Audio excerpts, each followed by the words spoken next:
আসসালামু আলাইকুম। আমন্ত্রণ জানাচ্ছি আজকের ভিডিওতে বরাবরের মতো বাণিজ্য মেলাতে বিদ্যানন্দন ফাউন্ডেশনের যে স্টলগুলি সেগুলি গ্রামীণ ঐতিহ্য, গ্রামীণ সংস্কৃতিকে প্রমোট করে। এখানে দেখতে পাচ্ছেন বাঁশের বাড়ি, বাঁশের ঘর, যেটা গ্রামীণ ঐতিহ্য, পাহাড়ি বাঙালির ঐতিহ্য। এখানে বাঙালির যে ঐতিহ্যবাহী যে পণ্যগুলি সেগুলি বিদ্যানন্দের ফাউন্ডেশনের যে স্টল সেখানে পাওয়া যায়। এখানে দেখতে পাচ্ছেন যে গ্রামীণ পণ্যগুলি, গ্রামীণ জিনিসগুলি, মাটির জিনিস, এটা হচ্ছে বাঁশের জিনিসপত্র, খুবই সুন্দর কিন্তু এগুলি দেখতে, কালারফুল। এগুলি আপনারা বিদ্যানন্দন ফাউন্ডেশনের স্টলে পাবেন। এই স্টলটি অনেক আকর্ষণীয় এবং অনেক সুন্দর। বাণিজ্য মেলাতে এদের স্টল ভিন্ন ধরনের কিছু প্রকাশ করে, ভিন্ন ধরনের কিছু প্রমোট করে, যেগুলি বাংলার ঐতিহ্য।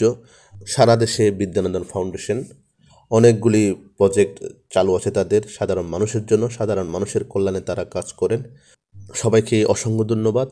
ভিডিওটি শেয়ার করবেন, ইউটিউব চ্যানেল সাবস্ক্রাইব করবেন, ফেসবুক পেজে লাইক দিবেন। আজকে এই পর্যন্ত, পরবর্তী নতুন ভিডিও নিয়ে হাজির হব। আল্লাহ হাফিজ।